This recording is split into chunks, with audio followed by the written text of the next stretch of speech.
Hey you guys, welcome back to my channel. तो आज मैं आप लोग के साथ प्रीवियस ईयर पेपर को सॉल्व करने वाली हूँ बी फार्म वालों का। तो ये AKTU का पेपर है एंड 2022-23 के सेशन का है ये पेपर। 5th सेमेस्टर का पेपर है। सब्जेक्ट है फार्माकोलॉजी 2 जिसका कोड है BP503T। तो मैं हैंड रिटन नोट के साथ इसको सॉल्व करने वाली हूँ। तो अगर आप लोग ये पढ़ लोगे तो 50% समझो आपका क्वेश्चन क्लियर हो जाएगा, क्योंकि सारे क्वेश्चन लगभग रिपीट ही होते हैं। तो एक बार इसे अच्छे से पढ़ लेना वीडियो पॉज करके। एंड मैं इसका PDF टेलीग्राम चैनल पे भी दे दूँगी, तो वहाँ से जाके आप लोग डाउनलोड कर लेना।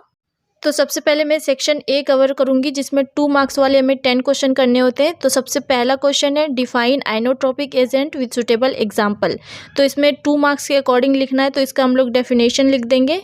तो आइनोट्रोपिक एजेंट वह एजेंट होता है जो कि उस एनर्जी को अल्टर करता है जिस एनर्जी के वजह से हार्ट के मसल में कॉन्ट्रैक्शन हो रहा था। तो आइनोट्रोपिक एजेंट उसी एनर्जी को अल्टर कर देता है, यानी कि चेंज कर देता है। तो आइनोट्रोपिक एजेंट 2 तरह का होता है, पॉजिटिव एंड निगेटिव। इसके एग्जाम्पल है digoxin and beta blockers. Digoxin positive inotropic agent होता है and beta blockers negative inotropic agent होता है। सेकेंड क्वेश्चन है write mechanism of action and uses of statins. Lovastatins को ही स्टैटिन्स कहा जाता है, जो कि हम लोग एंटी हाइपरलिपिडेमिक एजेंट में पढ़ते हैं, और ये HMG coenzyme A reductase inhibitors होता है। तो इसका मैकेनिज्म ऑफ एक्शन पूछा गया है। तो स्टैटिन्स क्या होता है? एंटी हाइपरलिपिडेमिक एजेंट होता है, यानी कि ये कोलेस्ट्रॉल के लेवल को कम करेगा। नॉर्मली HMG कोएंजाइम की हेल्प से मेवालोनिक एसिड बनता है HMG कोएंजाइम A रिडक्टेज के प्रेजेंस में, और इस मेवालोनिक एसिड से ही कोलेस्ट्रॉल का फॉर्मेशन होता है। तो हमारी बॉडी में कोलेस्ट्रॉल लेवल बढ़ जाता है, तो उस टाइम लोवास्टैटिन देते हैं, और ये HMG कोएंजाइम रिडक्टेज को ब्लॉक कर देता है, जिसकी वजह से HMG कोएंजाइम A मेवालोनिक एसिड में कन्वर्ट नहीं हो पाता है। तो ये है लोवास्टैटिन, यानी कि स्टैटिन का मैकेनिज्म ऑफ एक्शन। इसका यूज किया जाता है प्लाज्मा कोलेस्ट्रॉल को लेवल को कम करने के लिए एंड प्लाज्मा लिपिड के लेवल को कम करने के लिए, एंड कोरोनरी आर्टरी डिजीज में भी इसका यूज किया जाता है। थर्ड क्वेश्चन है give example and uses of plasma volume एक्सपेंडर्स। Plasma volume expander का यूज़ किया जाता है प्लाज्मा वॉल्यूम को इंक्रीज करने के लिए, और हाइपोवोलेमिक शॉक के कंडीशन में इसका यूज़ करते हैं इसको ट्रीट करने के लिए। इसके एक एग्जांपल है डेक्सट्रेन। डेक्सट्रेन क्या करता है? प्लाज्मा वॉल्यूम को इंक्रीज करता है, इसकी वजह से ब्लड का वॉल्यूम इंक्रीज होता है, तो ब्लड सप्लाई भी इंक्रीज होता है। ब्लड सप्लाई इंक्रीज होने की वजह से ऑक्सीजन सप्लाई बढ़ता है, और हाइपोवोलेमिक शॉक का जो कंडीशन था वो ट्रीट हो जाता है। फोर्थ क्वेश्चन है write mechanism of action and uses of streptokinase. Streptokinase thrombolytic agent होता है, जो कि फिब्रिन का डिग्रेडेशन करता है। इसके मैकेनिज्म ऑफ एक्शन की बात करें तो ये प्लाज्मिनोजेन को प्लाज्मिन में कन्वर्ट कर देता है, और ये प्लाज्मिन फिर फिब्रिन का डिग्रेडेशन करता है। इसका यूज एक्यूट मायोकार्डियल इन्फार्क्शन में किया जाता है, पल्मोनरी एम्बोलिज्म में किया जाता है, डीप वेन थ्रोम्बोसिस में किया जाता है। तो ये है स्ट्रेप्टोकाइनेज के यूज। फिफ्थ क्वेश्चन है right A short note on 5-HT3 antagonist. 5-HT3 hydroxy tryptamine का रिसेप्टर होता है, जिसको हम लोग सेरोटोनिन भी बोलते हैं। 5-HT को सेरोटोनिन भी बोला जाता है। तो 5-HT3 एंटागोनिस्ट ब्लॉक करता है 5-HT3 रिसेप्टर को। सभी 5-HT3 एंटागोनिस्ट एंटी इमेटिक होता है, यानी कि इसका यूज करेंगे हम लोग नोजिया एंड वोमिटिंग को ट्रीट करने के लिए। इसका एक एग्जाम्पल है ऑन्डेनसेट्रॉन, जो कि बहुत ही फेमस ब्रांड के नाम से आता है, एमसेट के नाम से। तो मैंने एमसेट इंजेक्शन के ऊपर एक वीडियो बनाया हुआ है, तो आप लोगों को अगर ज़्यादा नॉलेज चाहिए एमसेट के ऊपर तो आप लोग जाके एक बार वीडियो देख सकते हो। नेक्स्ट क्वेश्चन है write uses of prostaglandin analogs. तो प्रोस्टाग्लैंडिन एनालॉग का यूज़ किया जाता है ग्लोकोमा को ट्रीट करने के लिए। नेक्स्ट क्वेश्चन है enlist hormones regulating plasma calcium level. तो पाराथायरॉइड हार्मोन एंड कैल्सीटोनिन 2 ऐसे हार्मोन है जो कि प्लाज्मा कैल्शियम लेवल को मेंटेन करता है। नेक्स्ट क्वेश्चन है how thyroid hormone play a crucial role in metabolism. Thyroid hormone का हमारी बॉडी में बहुत इंपॉर्टेंट रोल होता है, ये BMR को भी बढ़ाता है। अगर बेसल मेटाबॉलिक रेट बढ़ जाएगा तो इसकी वजह से मेटाबॉलिज्म भी बढ़ेगी। Thyroid hormone sodium potassium ATPase के जीन एक्सप्रेशन को भी इंक्रीज करता है, इसकी वजह से ऑक्सीजन कंजप्शन बढ़ता है, बॉडी का टेम्परेचर भी बढ़ता है एंड रेस्पिरेशन रेट भी बढ़ता है। अगर बॉडी का टेम्परेचर बढ़ेगा, रेस्पिरेशन रेट बढ़ेगा एंड ऑक्सीजन का कंजप्शन होगा, तो इस वजह से भी मेटाबॉलिज्म इंक्रीज होगा। नेक्स्ट क्वेश्चन है what do you mean by tocolytics. Tocolytics uterine relaxant होता है एंड इसका यूज़ किया जाता है यूट्रस को रिलैक्स करने के लिए। जब प्रीमेच्योर लेबर होता है तो उसको प्रिवेंट करने के लिए टोकोलाइटिक्स का यूज़ करते हैं। इसके कुछ एग्जाम्पल है जैसे salbutamol, magnesium sulphate, nifedipine, nitrates, oxytocin antagonist. तो ये सब होते हैं टोकोलाइटिक्स यानी कि यूटेराइन रिलैक्सेंट। नेक्स्ट क्वेश्चन है advantage of multiple point bioassay. तो इसके कुछ एडवांटेज है जैसे कि अगर ड्रग की टॉक्सिसिटी या अनवांटेड इफेक्ट हमें जानना है तो इसका यूज़ ईजिली किया जा सकता है एंड इसकी हेल्प से हम लोग इंडोजेनस मेडिएटर के फंक्शन को ईजिली इन्वेस्टिगेट भी कर सकते हैं। तो यहाँ पे हमारा सेक्शन ए कंप्लीट होता है। तो सेक्शन ए में 2 मार्क्स वाले जो भी क्वेश्चन थे तो मैंने उसके अकॉर्डिंग ही इसे एक्सप्लेन किया है एंड हर साल ये क्वेश्चन रिपीट लगभग होता है, तो 4 से 5 क्वेश्चन तो रिपीट होता है, तो आप इसे अच्छे से प्रिपेयर कर लेना। अब आते हैं हम लोग सेक्शन बी में। तो सेक्शन बी में 3 क्वेश्चन दिए होते हैं, तो मैं यहाँ पे तीनों को सॉल्व करूँगी। सबसे फर्स्ट क्वेश्चन है illustrate pharmacology of anti hypertensive drug and design drug therapy for management of hypertension during pregnancy. तो एंटी हाइपरटेंसिव ड्रग वह ड्रग होता है जिसका यूज़ करते हैं हम लोग हाइपरटेंशन के कंडीशन में। जब भी किसी ह्यूमन का बीपी बढ़ जाता है तो उस टाइम इस ड्रग का यूज़ किया जाता है।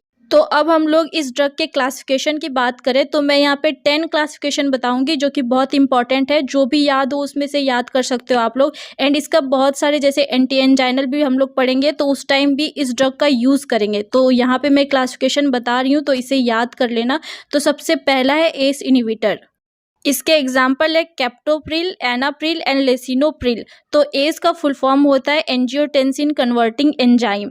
तो मैं अभी यहाँ पे शॉर्ट में बता रही हूँ बस इसके एग्जाम्पल, फिर इसे हम लोग एक एक करके डिटेल में भी पढ़ेंगे। सेकेंड क्लासिफिकेशन है 81 एंटागोनिस्ट। इसके एग्जाम्पल है लोसार्टन, कैंडीसार्टन एंड टेसोसार्टन। तो 81 एंटागोनिस्ट होता है एंजियोटेंसिन 2 रिसेप्टर। थर्ड क्लासिफिकेशन है अल्फा ब्लॉकर्स एंड इसके एग्जाम्पल है prazosin and terazosin. Fourth classification है अल्फा प्लस बीटा ब्लॉकर्स, यानी कि ये अल्फा और बीटा दोनों रिसेप्टर को ब्लॉक करेगा और अपना इफेक्ट शो करेगा। इसका एग्जाम्पल है labetalol and carvedilol. Fifth classification है बीटा ब्लॉकर्स। इसके एग्जाम्पल है propranolol, atenolol and metoprolol. Six classification है कैल्शियम चैनल ब्लॉकर्स। इसके एग्जाम्पल है verapamil, diltiazem and nifedipine. Seventh classification है सेंट्रल सिम्पैथोलाइटिक्स। इसके एग्जाम्पल होते हैं clonidine and methyl dopa. Eight classification है डायूरेटिक्स जिसके एग्जाम्पल है क्लोरथायाजाइड, फ्यूरोसेमाइड एंड हाइड्रोक्लोरथायाजाइड। तो ये मैंने डायूरेटिक्स पिछले ही लेक्चर में पढ़ाया हुआ है, तो आप लोग अगर देखना चाहते हो तो एक बार जाके चेक कर सकते हो। एंड मैं यहाँ पे जितने भी क्लासिफिकेशन बता रही हूँ एंटी हाइपरटेंसिव में, तो इसी का यूज़ एंटी एंजाइनल में भी हम लोग कर सकते हैं, इसी का डायूरेटिक्स में भी कर सकते हैं। तो 3 चीज़ें यहाँ कवर हो जाती है। तो ये बहुत इंपॉर्टेंट ड्रग है सारे, तो यहाँ पर अगर याद हो जाएंगे तो वहाँ पर फिर ईजी होगा। तो आप लोग इसे अच्छे से एक बार याद कर सकते हो। नेक्स्ट क्लासिफिकेशन है हमारा डायरेक्ट रेनिन इनिबिटर। इसका एक ही एग्जांपल हमें याद रखना होता है जो कि इंपॉर्टेंट है, तो ये है एलिस्कायरेन। 10th क्लासिफिकेशन है वेजोडाइलेटर्स। तो वेजोडाइलेटर में हम लोग अलग अलग देखेंगे जैसे कि वीनोडाइलेटर्स होता है, आर्टीरियोडाइलेटर होता है एंड आर्टीरियो प्लस वीनोडाइलेटर होता है। तो तीनों के अलग अलग एग्जाम्पल हैं, तो हम लोग एक एक करके देखते हैं। वीनोडाइलेटर्स का एग्जाम्पल है नाइट्रेट्स। नाइट्रेट्स में भी हमें एग्जाम्पल याद करने होते हैं और ये बहुत इंपॉर्टेंट है, इसका यूज़ बहुत जगह हम लोग करने वाले हैं। तो नाइट्रेट्स में ग्लिसरील ट्राइनाइट्रेट आता है एंड आइसोसोर्बाइड मोनोनाइट्रेट आता है। सेकेंड इसमें है आर्टीरियोडाइलेटर। इसका एग्जाम्पल है मिनोक्सिडिल एंड हाइड्रलाजीन। थर्ड है आर्टीरियो प्लस वीनोडाइलेटर, यानी कि ये आर्टरी और वेन दोनों को डायलेट करेगा। तो इसका एग्जाम्पल है sodium nitroprusside, ACE inhibitor and angiotensin receptor blocker. तो ये था एंटी हाइपरटेंसिव ड्रग का 10 क्लासिफिकेशन। तो हमें एक एक करके सबको पढ़ना है एंड इसका जो भी फार्माकोलॉजी है वो भी हम लोग डिटेल में समझेंगे। तो सबसे पहले हम लोग पढ़ेंगे एस इनिबिटर्स। तो एस का फुल फॉर्म होता है एंजियोटेंसिन कन्वर्टिंग एंजाइम। तो ये हम लोग पढ़ रहे हैं एंटी हाइपरटेंसिव ड्रग के अंदर। तो सिंपली हमें ये तो याद रखना है कि बीपी को कंट्रोल करने के लिए इसका यूज़ करेंगे एंड उसकी वजह से जो भी प्रॉब्लम हो रही है लाइक कि हार्ट फेलियर हो रही है तो उस टाइम इस ड्रग को दिया जाता है। एस इनिबिटर्स है यानी कि हम लोग एंजियोटेंसिन कन्वर्टिंग एंजाइम को इनिबिट करेंगे। और हम लोगों ने एंजियोटेंसिन कन्वर्टिंग एंजाइम पढ़ा है रास सिस्टम में। रास यानी कि रेनिन एंजियोटेंसिन एल्डोस्टेरोन सिस्टम। तो सबसे पहले हम लोग समझते हैं कि रेनिन, एंजियोटेंसिन, एल्डोस्टेरोन सिस्टम में नॉर्मली होता क्या है। तो इसमें एंजियोटेंसिनोजेन पे एक्ट करता है रेनिन, जो कि कन्वर्ट हो जाता है एंजियोटेंसिन 1 में, और इस एंजियोटेंसिन 1 पे एक्ट करता है एस यानी कि एंजियोटेंसिन कन्वर्टिंग एंजाइम, जिसकी वजह से एंजियोटेंसिन 1 कन्वर्ट हो जाता है एंजियोटेंसिन 2 में, और इसकी वजह से वेजो कॉन्स्ट्रिक्शन होता है एंड बीपी हमारी बढ़ जाती है। तो हमें ये ड्रग दे के बीपी को कम करना है, इसीलिए एस इनहिबिटर देते हैं। तो एस इनहिबिटर देते हैं, इसकी वजह से एस एंजाइम जो होता है यानी कि एंजियोटेंसिन कन्वर्टिंग एंजाइम, जो कि एंजियोटेंसिन 1 को 2 में कन्वर्ट कर रहा था, इसी को ब्लॉक कर देता है, जिसकी वजह से ये 2 में कन्वर्ट नहीं हो पाता। अगर 2 में कन्वर्ट नहीं हो पाएगा तो वेजो कॉन्स्ट्रिक्शन नहीं होगा और बीपी हमारी बढ़ेगी नहीं, तो वेजो डायलेशन हो जाएगा एंड इसकी वजह से बीपी हमारी कम हो जाएगी। तो ये है एस इनहिबिटर्स का सिंपल फार्माकोलॉजी। एंड अगर इसके मैकेनिज्म ऑफ एक्शन की बात करें तो यही सेम हमें लिखना है मेडिसिनल केमिस्ट्री के अंदर, तो दोनों का सेम ही होता है, उसमें मैकेनिज्म ऑफ एक्शन लिखने बोलता है, इसमें फार्माकोलॉजी लिखने बोलता है। सेकेंड है हमारी 81 एंटागोनिस्ट। तो 81 एंटागोनिस्ट बाइंड करता है एंजियोटेंसिन 2 रिसेप्टर पे, और वहाँ पे एंजियोटेंसिन 2 को बाइंड नहीं होने देता है और अपना एक्शन शो करता है। तो ये बाइंड हो जाएगा अगर एंजियोटेंसिन 2 रिसेप्टर पे, तो इसकी वजह से वेजो डायलेशन होगी। अगर वेजो डायलेशन होगी तो ब्लड प्रेशर हमारा कम हो जाएगा। तो ये है 81 एंटागोनिस्ट का फार्माकोलॉजी। तो इसके एग्जाम्पल मैंने पहले भी बता लिया है, लोसार्टन, कैंडीसार्टन, टेलमिसार्टन, वेलसार्टन। तो ये है इसके कुछ एग्जाम्पल। नेक्स्ट क्लासिफिकेशन है अल्फा ब्लॉकर्स। तो अल्फा ब्लॉकर्स में non selective and alpha 1 selective दोनों होता है। नॉन सेलेक्टिव यानी कि अल्फा 1 और अल्फा 2 दोनों रिसेप्टर को ब्लॉक करेगा ये ब्लॉकर्स, एंड अल्फा 1 सेलेक्टिव यानी कि ये सिर्फ अल्फा 1 रिसेप्टर को ही ब्लॉक करेगा। अगर अल्फा 1 को ब्लॉक करेगा तो इसकी वजह से वेजो डायलेशन होगी और बीपी डिक्रीज होगी। अगर अल्फा 2 को ब्लॉक करेगा तो हमारा जो नॉर एड्रिनलिन रिलीज होता है वो इंक्रीज हो जाएगा, इसकी वजह से हार्ट रेट भी इंक्रीज होगी, कार्डियक आउटपुट इंक्रीज होगी एंड इसकी वजह से बीपी डिक्रीज होगा। अगर अल्फा 1 सेलेक्टिव की बात करें तो अल्फा 1 ब्लॉक होगा, इसकी वजह से वेजो डायलेशन होगी, तो बीपी भी हमारी डिक्रीज हो जाएगी। इसके अगर हम लोग अलग अलग एग्जाम्पल देखें तो नॉन सेलेक्टिव में फेंटोलामीन आता है, फिनॉक्सीबेंजामीन आता है एंड टोलाजोलिन आता है। एंड सेलेक्टिव ब्लॉकर्स में अल्फा 1 में आता है prazosin and terazosin, and alpha 2 blocker में आता है इडाजॉक्सन। तो ये थे इसके कुछ एग्जाम्पल। नेक्स्ट है हमारा बीटा ब्लॉकर्स। तो बीटा ब्लॉकर्स 3 तरह से बीपी को रिड्यूस करता है। सबसे पहला अगर देखें तो ये हार्ट रेट को कम करता है, जिसकी वजह से कार्डियक आउटपुट कम होती है और बीपी हमारी डिक्रीज हो जाती है। सेकेंड अगर इसका फार्माकोलॉजी देखें तो ये रेनिन के रिलीज को कम करता है, यानी कि ये किडनी पे एक्ट करता है और रेनिन के रिलीज को कम करता है, जिसकी वजह से एंजियोटेंसिन 2 नहीं बन पाता है और बीपी हमारी डिक्रीज हो जाती है। नेक्स्ट है ये नाइट्रिक ऑक्साइड के इंक्रीज को बढ़ाता है, जिसकी वजह से वेजो डायलेशन होती है और बीपी हमारी डिक्रीज हो जाती है। नेक्स्ट है हमारा कैल्शियम चैनल ब्लॉकर्स। तो calcium channel blocker L type voltage gated calcium channel को ब्लॉक करता है। Normally L type voltage gated calcium channel से calcium inside the cell entry करता है, जिसकी वजह से मसल कॉन्ट्रैक्ट होता है और बीपी इंक्रीज होता है। तो इसी बीपी को हमें डिक्रीज करना है, तो हम ये L type voltage gated calcium channel को ब्लॉक कर देंगे, जिसकी वजह से कैल्शियम की एंट्री नहीं हो पाएगी, तो मसल रिलैक्स हो जाएगा और हमारा बीपी डिक्रीज हो जाएगा। नेक्स्ट क्लासिफिकेशन है सेंट्रल सिंपैथोलाइटिक्स। तो सेंट्रल सिंपैथोलाइटिक्स जब हम लोग देंगे तो हमारी सिंपैथेटिक एक्टिविटी जो होती है, जैसे कि फियर, फाइट, फ्लाइट, जो कि इमरजेंसी कंडीशन में ये चीज़ होता है, तो उस टाइम अगर हम लोग ये देंगे तो हमारा ब्लड प्रेशर कम हो जाएगा। तो वो सारे कंडीशन जिसमें कि ब्लड प्रेशर इंक्रीज हो रहा है, तो ये सारे ड्रग देने की वजह से बीपी हमारा नॉर्मली डिक्रीज हो जाता है। नेक्स्ट हमारा क्लासिफिकेशन है डायूरेटिक्स। डायूरेटिक्स का सिंपल अगर फार्माकोलॉजी देखें हम लोग तो इसमें सोडियम एंड वाटर का रिटेंशन कम हो जाता है, यानी कि यूरिन के थ्रू हमारी बॉडी से बाहर निकल जाता है, जिसकी वजह से प्लाज्मा वॉल्यूम कम होती है और हमारा बीपी भी कम हो जाता है। 2 मार्क्स में कभी कभी यहाँ से पूछा जाता है कि यूरिन के प्रोडक्शन में कौन कौन सा स्टेप लगता है, तो इसमें 3 स्टेप होता है, glomerular filtration, tubular reabsorption and tubular secretion. तो ये 2 मार्क्स में आता है। नेक्स्ट क्लासिफिकेशन है डायरेक्ट रेनिन इनिबिटर। जब हम लोग ये ड्रग देंगे तो ये डायरेक्ट रेनिन के ही सिक्रीशन को कम कर देगा जो कि किडनी से रिलीज हो रहा था। तो इसका एक एग्जांपल है एलिस्काइरेन। नेक्स्ट क्लासिफिकेशन है वेजोडाइलेटर्स। वेजोडाइलेटर्स को पोटेशियम चैनल एक्टिवेटर बोलते हैं क्योंकि ये पोटेशियम चैनल को एक्टिवेट कर देता है जिसकी वजह से पोटेशियम आउटफ्लक्स होता है यानी कि सेल के बाहर जाता है और हाइपर पोलराइजेशन होता है। हाइपर पोलराइजेशन होने की वजह से ब्लड वेजल डायलेट होता है और बीपी हमारा डिक्रीज हो जाता है। तो ये था वेजोडाइलेटर्स का फार्माकोलॉजी। तो मैंने यहाँ एक एक करके सारे ड्रग का फार्माकोलॉजी बता दिया है। तो यहाँ पे हमारा एंटी हाइपरटेंसिव ड्रग होता है कंप्लीट। तो इसी क्वेश्चन में नेक्स्ट पार्ट है कि अगर प्रेगनेंसी के दौरान हाइपरटेंशन होगा तो उस टाइम कौन सा ड्रग देंगे। तो उस time mainly methyl dopa, labetalol and nifedipine use किया जाता है।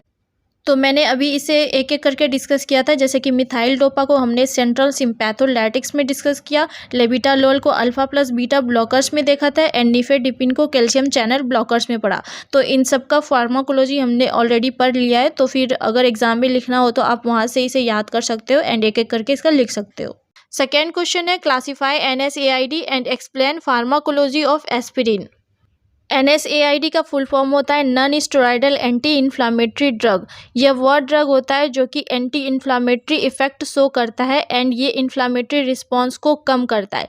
इन्फ्लामेटरी रिस्पॉन्स जैसे कि पेन, फीवर, रेडनेस, ये सब जो भी इन्फ्लामेशन का साइन होता है इसको कम करता है NSAID ड्रग। तो ये प्रोस्टाग्लैंडिन के बायोसिंथेसिस को ब्लॉक कर देता है जिसकी वजह से इन्फ्लामेटरी रिस्पॉन्स रिड्यूस होती है। अब हम लोग देखते हैं NSAID का फार्माकोलॉजी। तो नॉर्मली प्रोस्टाग्लैंडिन बनता है एंड इसकी वजह से इन्फ्लामेटरी रिस्पॉन्स देखने को मिलता है। तो NSAID उसी को रिड्यूस करता है। तो देखते हैं नॉर्मली सबसे पहले प्रोस्टाग्लैंडिन बनता कैसे है। तो सेल मेम्ब्रेन में जो फॉस्फोलिपिड होता है उस पे एक्ट करता है फॉस्फोलाइपेज A2 जिसकी वजह से एराकिडोनिक एसिड का फॉर्मेशन होता है और ये एराकिडोनिक एसिड के वजह से साइक्लोऑक्सीजिनेज एंड लिपोऑक्सीजिनेज दो पाथवे का जनरेशन होता है। साइक्लोऑक्सीजिनेज में साइक्लोऑक्सीजिनेज एंजाइम एक्ट करता है एंड इसकी वजह से COX-1 एंड COX-2 दो पाथवे बनता है।